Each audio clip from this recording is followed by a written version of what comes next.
பரிசுத்த நாமத்திற்கு மகிமை உண்டாவதாக. இந்த கால ஆராதனைக்கு வந்திருக்கிற உங்கள் யாவரையும் கர்த்தராகிய இயேசுவின் நாமத்தினால வாழ்த்துகிறேன். தேவ பிள்ளைகளே, நாம் இந்த அதிகால ஆராதனையில வேதாகமத்தில் பெயர் சொல்லப்படாது இருக்கிற பெண்களை குறித்து தியானித்து கொண்டு வருகிறோம். புதிய ஏற்பாட்டில் தியானித்தோம், இப்போ பழைய ஏற்பாட்டில் தியானிக்கிறோம். பழைய ஏற்பாட்டில் மொத்தம் 40 சொல்லுங்க, எத்தனை பேர் சொல்லுங்களேன், சொல்லுங்கம்மா. 48 பெண்களுடைய பெயர் பழைய ஏற்பாட்டில் என்ன பண்ண சொல்லப்படலை. கவனிக்கலாம். இது நம்ம தொடர்ந்து ஒவ்வொருவராக நம்ம பார்த்து கொண்டு வருகிறோம். இன்றைக்கு பவுலுக்கு மன்னிக்கணும், சவுலுக்கு குறி சொன்ன பெண்ணுடைய பெயர் கூட சொல்லப்படலை. தேவ பிள்ளைகளே, அப்போஸ்தலர் நடபடி புஸ்தகம் 13ஆம் அதிகாரம் 21ஆம் வசனம் கொஞ்சம் வாசிக்க முடியுமா? அது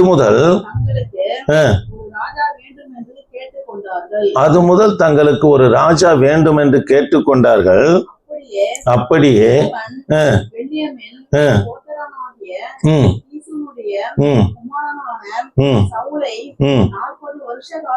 சரி, போதும். கவனிக்கலாம்.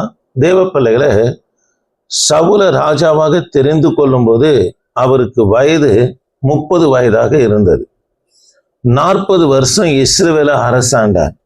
இப்போது 70வது வயதுல இருக்கும் போதுதான் 1 சாமுவேலின் புத்தகம் 28ஆம் அதிகாரத்துல பவுலுடைய கடைசி இரவு குறித்து நம்ம பேசப்படுகிறது. ஒரு புறத்துல பவுலுக்கு யுத்தமும், அதாவது அவருடைய ஆட்சியும் வாழ்க்கையும் முடிவுக்கு கொண்டு வருவதற்கான யுத்தத்துக்கு உண்டான காரியங்கள் நடந்து கொண்டு இருக்குது. எல்லாரும் கவனிக்கணும், கவனிங்க, கர்த்தருடைய பிள்ளைகளை கவனிங்க, உங்க கவனம் இங்க இருக்கட்டும்.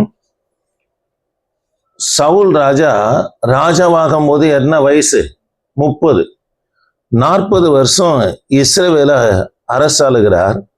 இப்போது 70வது வயதுல சவுல் நபனா இருக்கிறார்.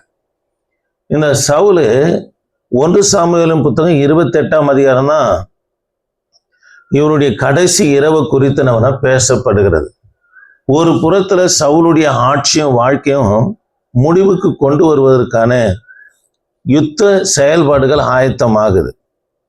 இரண்டாவதாக, சவுல் இதுல இருந்து தன்னை காப்பாற்றிக் கொள்வதற்காக தடை செய்யப்பட்ட மந்திர சக்திகளை, அதாவது குறி சொல்லுகிற அஞ்சனம் பார்க்கிறவர்கள் என்ன பண்ண நாடுகிறார். இது தேவனால தடை செய்யப்பட்ட ஒன்று. தேவ பிள்ளைகளே, நீங்க 1 நாளாகவும் 10ஆம் அதிகாரம் 13ஆம் வசனத்தை நீங்க வாசித்து பார்ப்பீங்களா? கொஞ்சம் வாசிக்குமா? அப்படியே கை கொள்ளாமல் நிமித்தமும் சரி, கவனிக்கலாம். தேவ பிள்ளைகளை, தன்னை காப்பாற்றிக் கொள்வதற்காக தேவனால தடை செய்யப்பட்ட அஞ்சனம் பார்க்கிற மந்திர சக்திகளை யாரு தேடுகிறார்னா சவுல் தேடுகிறார். தேவ பிள்ளைகளை, கர்த்தருடைய நியாய தீர்ப்புக்கு நேராக போய் யாரு நிற்கிறார்னா சவுல் நிற்கிறார். யாரெல்லாம் கர்த்தருடைய நியாய தீர்ப்புக்கு விரோதமா நிற்கிறார்களோ, அஞ்சனம் பார்க்கிறார்கள், அதாவது விக்கிரக சம்பந்தப்பட்ட காரியங்கள் இதுல நிற்கிறார்களோ, இப்பேற்பட்ட மனுஷனை காப்பாற்றி கொள்ள யாராலையுமே முடியாது. மனம் திரும்புகிற வாய்ப்பும் அவங்களுக்கு இல்லாம போயிடும். இதுதான் சவுலுக்கு நடந்தது. சரி, கவனிக்கலாம். இந்த காரியத்தை பார்ப்பதற்கு முன்பதாக இன்னொரு காரியத்தை உங்களுக்கு சொல்லிடுறேன். பெலிஸ்தரை இப்ப தலைமை தாங்கி சவுலோடு யுத்தம் செய்ய முடியாது வர்றது யாருன்னா, பெலிஸ்த தேசத்துல 5 பட்டணங்கள் இருக்குது. பிரதான பட்டணங்கள் 5 பட்டணம். ஒவ்வொரு பட்டணத்துக்கும் ஒவ்வொரு ராஜா இருக்கிறாங்க. கவனிக்கலாம். காத் பட்டணத்துக்கு ராஜா யாருன்னா ஆகிஸ் என்றவர் ராஜாவாக இருக்கிறார். இதுல ஒரு சம்பவம், இந்த சம்பவத்தை கேளுங்க, இது கவனமா கேட்டாதான் உங்களுக்கு புரியும். காத் பட்டணத்துல, பெலிஸ்த தேசத்துல எத்தனை பட்டணங்கள் இருக்குது? 5 பிரதான பட்டணங்கள் இருக்குது. ஒவ்வொரு பட்டணத்துக்கும் ஒவ்வொரு அரசர்கள் இருக்கிறாங்க. இப்ப காத் பட்டணத்துக்கு யாரு ராஜானா ஆகிஸ் என்றவர் ராஜா. சவுலால தாவீது எப்போ துரத்தப்படுறாருன்னா 1 சாமுவேல் 18ஆம் அதிகாரத்துல துரத்தப்படுறார். துரத்தப்பட்ட உடனே கவனிக்கலாம், கடைசியா தாவீது எந்த இடத்துல வந்து அடைக்கலம் ஆகிறார்னா, ஆகீஸ் ராஜாவோடு என்ன பண்ணார்னா இவர் வந்து அடைக்கலமாக இருக்கிறார். 16 மாசமாக ஆகீஸ் ராஜாவினிடத்துல தாவீது என்ன பண்ண அடைக்கலமா இருக்கிறார். தாவீது ஒரு பொய்யும் ஆகீஸ் ராஜாவிடத்துல சொல்லி இருப்பார். இது 1 சாமுவேலின் புத்தகம் 27ஆம் அதிகாரத்துல, நான் இஸ்ரவேலை கொள்ளையிட்டேன், அதனுடைய கிரயத்தை தான் கொண்டு வந்து ஆகீஸ் ராஜாவும் இடத்துல கொடுக்கிறேன் என்று சொல்லி ஒரு பொய்யும் தாவீது நபன இந்த இடத்துல சொல்லியிருப்பார். தேவ பிள்ளைகளே, இப்போ தாவீது யாரோடு கூட இருக்கிறாரு? பெலிஸ்தரோடு கூட இருக்கிறாரு. பெலிஸ்தோடு யுத்தத்தை ஆயத்தம் பண்ணி சவுலோடு இஸ்ரவேலோடு யுத்தம் பண்ணுவதற்காக வர்றது யாருன்னா ஆகீஸ் ராஜா தலைமையில தான் இந்த யுத்தம் நடக்க போகுது. தேவ பிள்ளைகளே, ஆகீஸ் ராஜாவுடைய தலைமையில யுத்தம் நடக்க போகுது. தாவீது யாரோடு கூட இருக்கிறாரு? ஆகீஸ் ராஜாவோடு கூட இருக்கிறார். பெலிஸ்தர் வெற்றி பெறுவதற்கு வாய்ப்பு அதிகமா இருக்குது என்ற நம்பிக்கையோடு யாரு இருக்கிறாங்கன்னா பெலிஸ்தர் இருக்கிறாங்க. கவனிக்கலாம், தாவீது யாரோடு கூட இல்லை? சவுலோடு கூட இல்லை.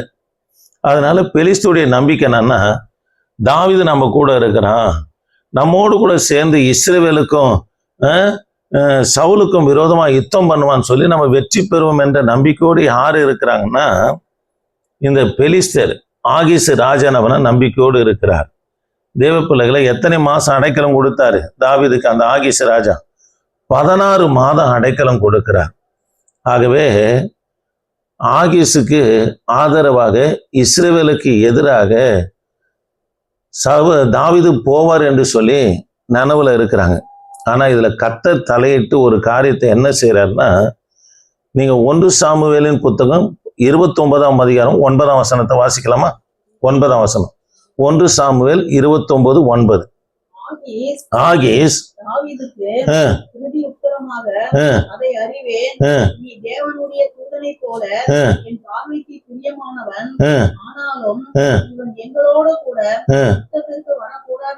சரி, கவனிக்கலாம். இப்ப தாவீதுடைய நிலைமை எப்படி இருக்குன்னா, ஒரு பின்வாங்கின கிறிஸ்துவனுடைய நிலைமையை போல இருக்குது. இப்போ தேவ பிள்ளைகளை, கர்த்தரே தாவீது ஆகீஸ் ராஜா கூட வரக்கூடாதபடி கர்த்தரே தடை செய்றார். எப்படி தடை செய்றாருன்னா, இஸ்ரவேலுக்கு தாவீது விரோதமா வராதபடிக்கு எப்படி தடை செய்யறன்னா, ஆகீஸுடைய ஊழியக்காரன் பண்ண தாவீதை தடுக்கிறார். இது கர்த்தர் தான் செய்றார். ஏயா இவனை கூட்டின்னு போறிய, இவன் அவங்க ஆளாச்சே, நமக்கு விரோதமா திரும்பிட்டான்னா எப்படி அப்படின்னு சொல்லி கவனிக்கலாம். யாரை தடை செய்யறது? தாவீதை யுத்தத்துக்கு வரக்கூடாதபடி நம்ம தடை செய்யறாங்க. இந்த சம்பவம் இருக்குது. சரி, இது வரைக்கும் நம்ம பார்த்து இருக்கிறோம். இப்போ 1 சாமுவேலின் புத்தகம் 28ஆம் அதிகாரத்துக்கு வந்துடலாம். புரியுதுங்களா சொன்னது? முதல்ல நான் சொன்னேன், கடைசி இரவு குறித்து பேசப்படுது, சவுலுடைய கடைசி இரவு குறித்து. பிற்பாடு தேவனுடைய நியாய தீர்ப்புக்கு நேரம் யார் வந்துட்டாரு? சவுல் வந்துட்டார். காரணம் என்னன்னா, அவர் தேவனால தடை செய்யப்பட்ட காரியத்தை தேடி போகிறார். இதனால இப்பேற்பட்ட மனுஷனை காப்பாற்றிக் கொள்ள யாராலையும் முடியாது. மனம் திரும்பும் வாய்ப்பு அவங்களுக்கு இருக்கவே இருக்காது. தாவீதும் கூட இப்ப யாரோடு கூட இருக்கிறாரு? ஆகீஸ் ராஜாவோடு இருக்கிறாரு. கர்த்தரே தாவீதை வரக்கூடாதபடி நம்ம தடை செய்கிறார். அவங்க ஊழியக்காரர் மூலியமா தடை செய்கிறார். இப்போ 1 சாமுவேலின் புத்தகம் 28ஆம் அதிகாரம் 6ஆம் வசனத்துல இவர் அஞ்சனம் பார்க்கவர்களை தேடி போகிறார். யாரு போறார்னா சவுல் போறார். போகிறதுக்கு முன்பாக 6ஆம் வசனத்துல சொல்லப்பட்டு இருக்குது, தீர்க்க தரிசனத்தினாலும் சொப்பனத்தினாலும் ஊரின் தும்பினாலும் யாருக்கு மறு உத்தரவு கொடுக்கல? சவுலுக்கு கொடுக்கலன்னு சொல்லப்பட்டது. தீர்க்க தரிசனத்தினாலும் என்று சொல்லி வாசிக்கிறோம். தேவ பிள்ளைகளை, 1 சாமுவேலின் புத்தகம் 25ஆம் அதிகாரத்துல முதிர் வயதாய் இருந்த தீர்க்கதரிசியா இருந்த சாமுவேல் மரித்து போனார். இப்ப தீர்க்க தரிசனம் சொல்றதுக்கும் சவுல் இடத்துல யாரு இல்லை? சாமுவேல் இல்லை. சொப்பனம் கர்த்தர் நமக்கு கர்த்தர் பேசுகிற மொழி. சவுலோடு கூட கர்த்தர் சொப்பனத்துல நம்ம தொடர்பும் வைக்கல. மூன்றாவதாக ஊரியும் தும்பி. இந்த ஊரியும் தும்பினால கர்த்தர் உத்தரவு கொடுக்கலன்னு இருக்குது. இது ஆசானுடைய தோள்பட்டையில வலது சைடுல 2 கல் இருக்கும். ஊரியும் தும்பின்ற 2 கல் இருக்கும். இதை எடுத்து யுத்தத்துக்கு போகலாமா போகக்கூடாதுன்னு சொல்லி கர்த்தருடைய நாமத்தினால அதை என்ன பண்ணுவோம்னா ஒரு குலுக்கு மாதிரி குறுக்கி கீழே போடுவாங்க. எந்த கல் முதல்ல விழுதோ, ஊரிமின்னா போகலான்னு அர்த்தம், தும்பின்னா போகக்கூடாதுன்னு அர்த்தம். அதனால கவனிக்கலாம். இப்போ ஆசாரியனும் தாவீதோடு கூட இல்லை, இருந்த ஒரே ஆசாரியன் யாருன்னா அபியாத்தாரு. அவரும் தாவீதோடு கூட இருக்கிறார். மற்ற ஆசாரியர்களெல்லாம் என்ன பண்ணாரு? வெட்டி கொலை செய்தார். 85 ஆசாரியர்கள் வெட்டி கொலை செய்தார். இப்போ தேவ பிள்ளைகளை 6ஆம் வசனத்தை வாசிக்குமா? 6ஆம் வசனத்தை வாசிங்க.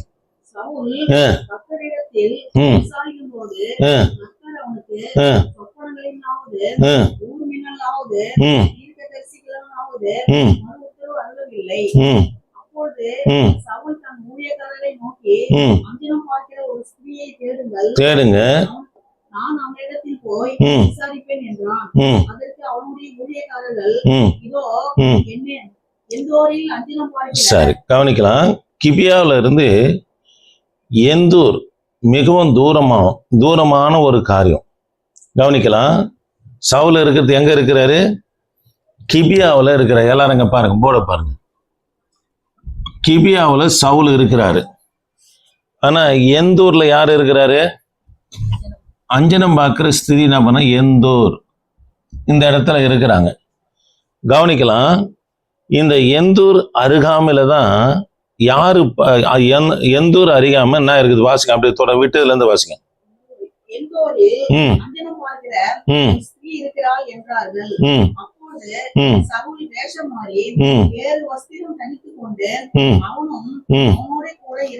சரி, கவனிக்கலாம். இந்த எந்தூர் அருகாம இருக்கிற ஒரு பகுதியில தான் ஆகீஸ் ராஜனவன பாளையம் இறங்கி இருக்கிறார். எல்லாரும் கவனிங்க தேவ பிள்ளைகளை. இப்ப யாரை தேடி போறாரு? அஞ்சனம் பார்க்கிற குறி சொல்லுகளை தேடினவன போகிறார். சவுல் செய்த 3 தவறு என்னன்னா 28ஆம் அதிகாரம் 1 சாமுவேல் 28ஆம் அதிகாரம் 8ஆம் வசனத்துல இருக்குது. 3 தவறை செய்கிறார். கவனிங்க, எல்லாரும் கவனிங்க. லேவியராகமம் 20ஆம் அதிகாரம் 6ஆம் வசனம். நான் சொல்லிக்கினே போயிடுறேன், நேரம் ஆயிடுது. லேவியராகமம் 20ஆம் அதிகாரம் 6ஆம் வசனத்துல சவுல் வேஷம் மாறி என்று சொல்லப்பட்டிருக்கிறது. 1 சாமுவேல் 28:8 சவுல் வேஷம் மாறினான்னு இருக்குது. கவனிக்கலாம். லேவியராகமம் 20ஆம் அதிகாரம் 6ஆம் வசனத்துல இப்பேற்பட்டவனை தன் ஜனத்தாரோடு இராதபடி சாபத்துல விழுந்தான்னு இருக்குது. கவனிங்க, எப்போ புறப்பட்டு போறாருன்னா 1 சாமுவேல் 28:8 இரவுல போனான்னு இருக்குது.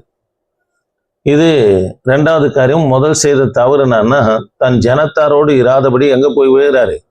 சாபத்துல போய் விழுகிறாரு. 2வது எபேசருக்கு நிருபம் 5ஆம் அதிகாரம் 11ஆம் வசனத்துல இரவுல போறாரு.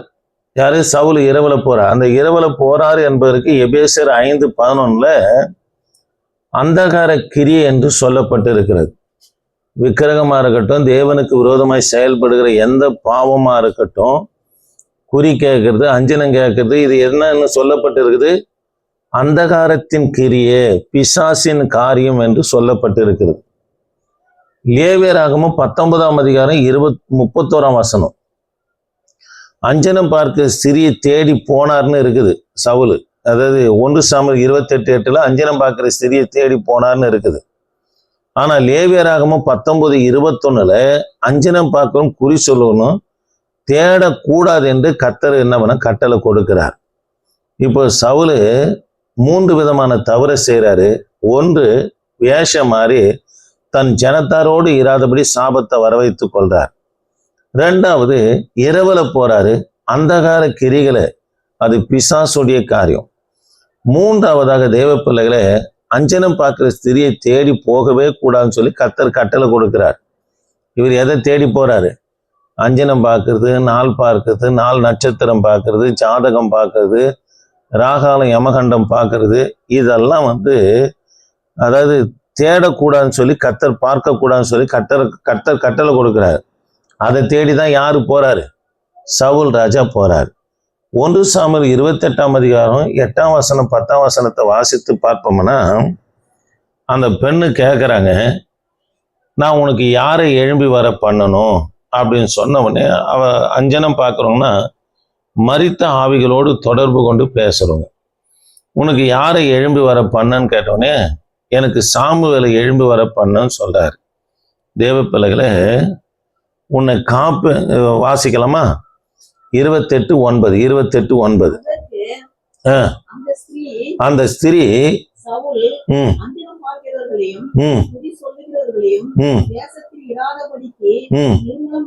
செய்தியை நீர் அறிவீரே, என்னை கூடும்படி நீர் என் பிராணனுக்கு தண்ணி வைக்கிறது என்ன என்றால், அப்பொழுது சவுல் இந்த காரியத்திற்காக உனக்கு பொல்லாப்பு வராது என்பதை கர்த்தருடைய ஜீவனை கொண்டு சொல்லுகிறேன் என்று அவளுக்கு கர்த்தர் மேல் ஆணையிட்டார்.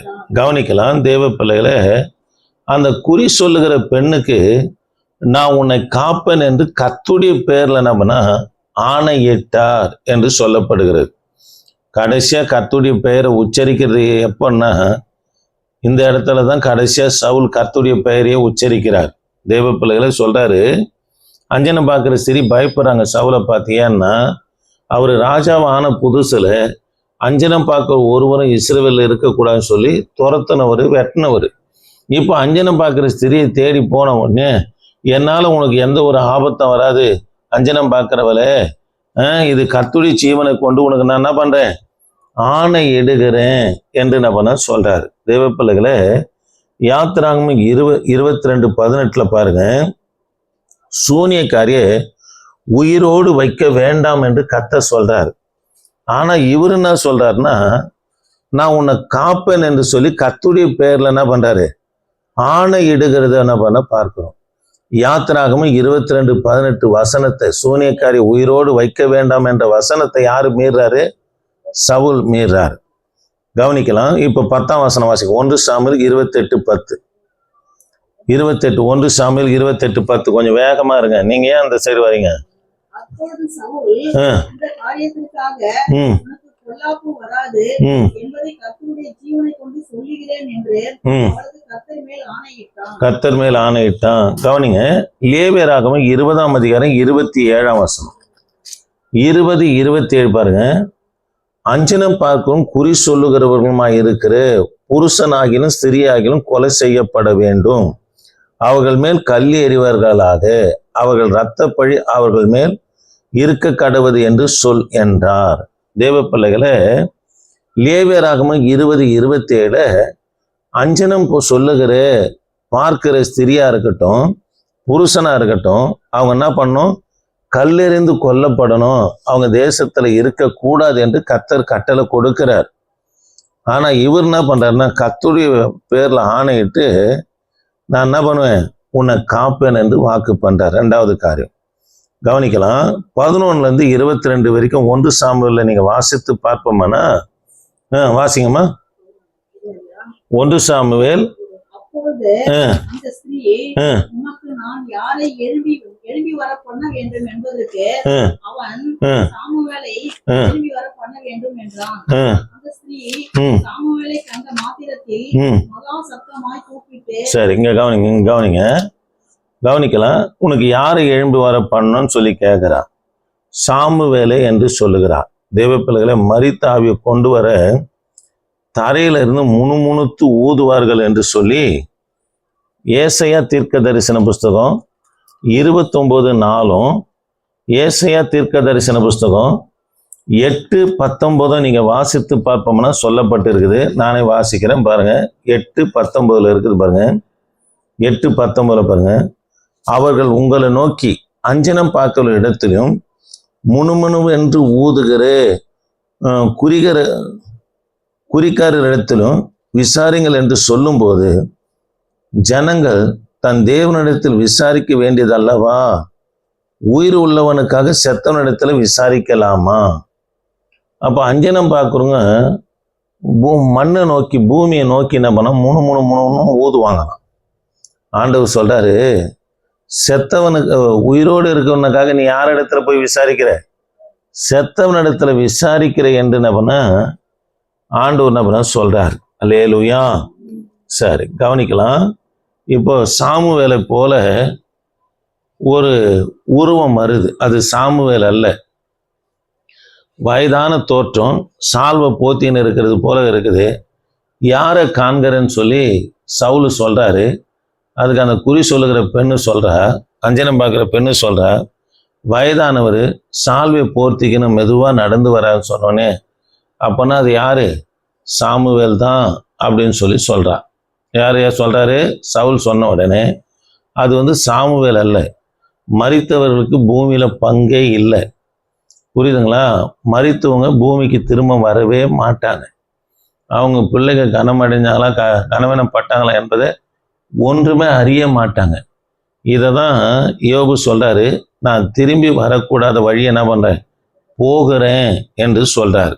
அதனால மரித்தவங்க பூமிக்கு திரும்ப வரவே மாட்டாங்க. சில அசுத்தாவி பிடிச்சி இருக்கிறவங்க ஜெபம் பண்ணா, நான் எங்க ஆயா வந்திருக்கிறேன், இந்த பையனுடைய அப்பா வந்திருக்கிறேன், தாத்தா வந்திருக்கிறேன்னுவாங்க. அதெல்லாம் ஒளியின் தூதனுடைய வேஷத்தை தரிக்கிற பிசாசு. அதெல்லாம் நம்பவே கூடாது. அது வானமண்டலத்தின் ஆவி. அதை நம்ம கடிந்து துரத்தணும். விசாரிச்சுன்னு இருக்கக்கூடாது. எதுக்கு இந்த பிள்ளை மேலே வந்த, உனக்கு என்ன குறை வச்சான், சாப்பிட்டியா கொண்டியா, அவன் கேட்பான், சிகரெட் கேட்பான், தண்ணி கேட்பான், அதெல்லாம் வாங்கி வைப்பாங்க. அதெல்லாம் மூடத்தனமான ஒரு காரியம். தேவ பிள்ளைகளை அஞ்சனம் பார்க்குறவர்களுக்கு, மரித்தவர்களுக்கு பூமியில் என்ன இல்லை, பங்கே இல்லைன்னு சொல்ல வந்தது சாமுவேல் இல்லை, ஒரு அசுத்தாவி வருது. இந்த குறி சொல்லுகிற அந்த பெண்ணுடைய தொண்டையை பிடிச்சவனே இப்போ யாரை மாதிரி பேசுறேன்னா, வாய்ஸில் சாமுவேலுடைய வாய்ஸில் யாரு பேசுறேன்னா அந்த பெண்ணு பேசுறான். ஆமென், அல்லேலூயா. கவனிக்கலாம் தேவ பிள்ளைகளை, சவுலுக்கு தேவன் என்னவாக இருப்பார் என்பதை அந்த பொம்பளை, குறி சொல்லுகிற பொம்பளை தீர்க்கதரிசனம் சொல்றா பாருங்க. ஒரு 4 காரியம் சொல்றேன். சவுலுக்கு என்னவாக இருப்பார் என்பதை, கர்த்தர் என்னவாக இருப்பார் என்பதை குறி சொல்ற பெண்ணு சொல்றா பாருங்க. 28:16 வாசிங்கம்மா. 1 சாமுவேல் 28:16 சொல்லிடுறேன், நேரம் ஆயிடுச்சு, கவனிங்க. இருங்க. கர்த்தர் அவனுக்கு சத்துருவாக இருப்பார் என்று சொல்றார். கவனிங்க, குறி சொல்லுகிறவர்களே சொல்றா பாருங்க, சவுல் செஞ்ச தவறு நிமித்தமாக கர்த்தர் உனக்கு என்னவா இருப்பாரு, சத்துருவாய் இருப்பாரு என்றார். 1 சாமுவேல் 28:19 எதிரி கையில நீ என்ன பண்ணுவ, ஒப்பு கொடுக்கப்படுவ, பெலிஸ்தருடைய கையில ஒப்பு கொடுக்கப்படுவேன்னு சொல்லி சொல்றான். 3ஆவதாக 1 சாமுவேல் 28:20 பலவீனமா இருப்பீர் என்று சொல்றான். கவனிங்க, 28ஆம் அதிகாரம் 19ஆம் வசனத்துல நீயும் உன் குமாரரும் என்னோடு கூட இருப்பீங்கன்றார். அப்படின்னா என்னோடு கூட பாதாளத்துக்கு நீங்க வருவீங்கன்னு சொல்லி கவனிக்கலாம். சவுலுக்கு தேவன் என்னவா இருப்பார் என்பதை யாரு சொல்றது? அஞ்சனம் பார்க்கிற சிறி சொல்றாரு பாங்க, கர்த்தர் உனக்கு சத்ருவா இருப்பாரா, நீ எதிரி கையில ஒப்பு கொடுக்கப்படுவ, நீ பலவீனமாவ, பிற்பாடு நீயும் உன் குமாரனும் என்னோடு கூட இருப்பீங்கன்னா, அந்த அஞ்சனம் பார்க்குறவங்க எங்க போவாங்க, பாதாளம் தான் போவாங்க. நீ என் கூட இருப்ப, நீ உன் குமாரன் நரகத்துல வருவீங்க, பாதாளத்துக்கு வருவீங்கள் என்று சொல்றார்.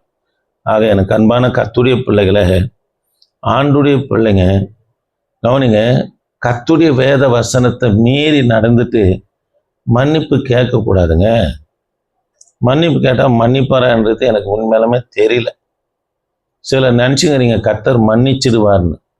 இப்போ ரோட்டில் வண்டி ஓட்டின்னு போகிறேன், நோ என்ட்ரி, இந்த வழியாக போகக்கூடாது, ஒரு வழி சாலைன்னு இருக்குது, போகக்கூடாதுன்னு இருக்குது. போகிற விதியை மீற ஃபைன் கட்ட வேண்டியது வருதா இல்லையா? இல்லைப்பா நீ தெரியாமல் வந்துட்ட, நான் உன்னை மன்னிச்சு அனுப்புறேன்னு நான் சொல்கிறேன். போலீஸ்காரங்க அப்படியா சொல்கிறாங்க? இல்லை. அதே போல் நம்ம எப்படி நடக்கணும், என்ன செய்யணும், என்ன செய்யக்கூடாது, என்ன செய்ய வேண்டும் என்பதை கர்த்தர் எழுதி நம்ம கையில் கொடுத்துருக்கிறார். அல்லேலூயா. இந்த வேதாகமத்தை கொடுத்துருக்கார், சட்ட புஸ்தகமாக இருக்கிற வேதாகமத்தை நம்ம கையில் கொடுத்துருக்கிறார். அதனால் வேதத்தை மீறி நடக்கவே கூடாதுங்க.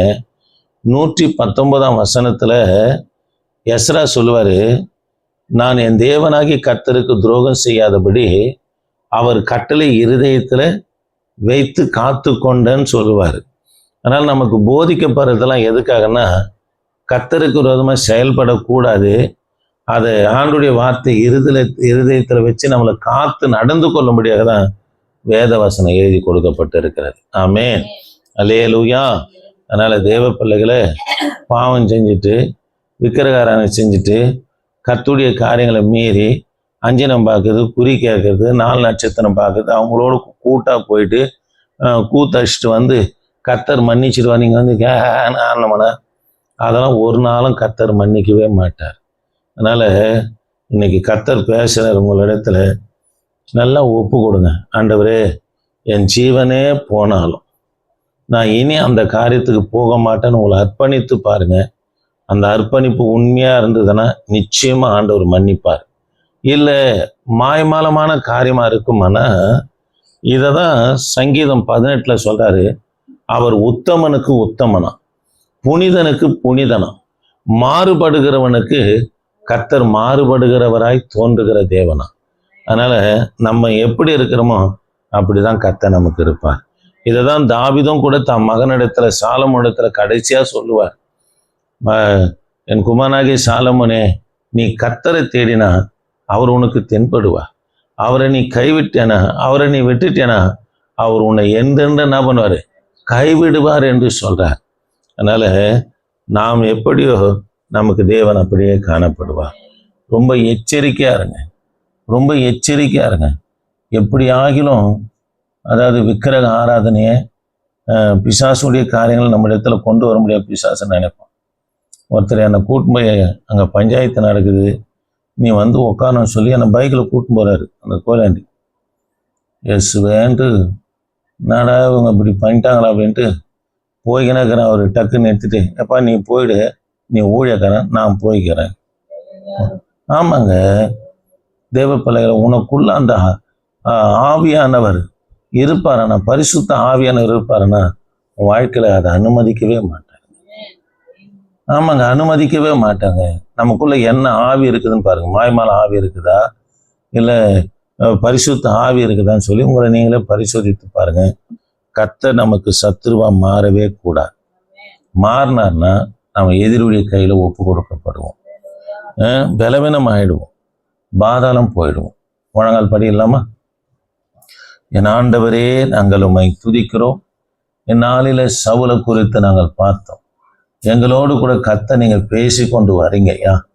ஆண்டவரே, சவுலுக்கு குறி சொன்ன பெண்ணுடைய பெயர் சொல்லப்படலை என்று சொல்லி பார்த்தோம். பேசி நம்முடைய தயவுக்காக நன்றி செலுத்துகிறேன். தொடர்ந்து உமது பிரசன்ன தயவு எங்களோடு கூட இருக்கட்டும் ஐயா. வந்த ஒவ்வொரு பிள்ளைகளையும் ஆசீர்வதிங்க ஐயா. எல்லாம் தீமைக்கும் போராட்டத்தின் ஆவிகளுக்கும் விளக்குங்க ஆண்டவரே. இந்த கால வேளை ஆராதனைக்கு வந்திருக்கிற இந்த பிள்ளைகளை ஆசீர்வதிங்க. சத்தியத்தின்படி நடக்க உதவி செய்யுங்க. வழிநடத்துங்க, பாதுகாத்துக்கோ. கான்ஃபரன்ஸ் லைனில் இருக்கிற பிள்ளைகளையும் ஆசீர்வதிங்க. யூடியூப்பில் கேட்குற பிள்ளைகளையும் ஆசீர்வதிங்க. தொடர்ந்து உமது கரம் இருக்கட்டும்.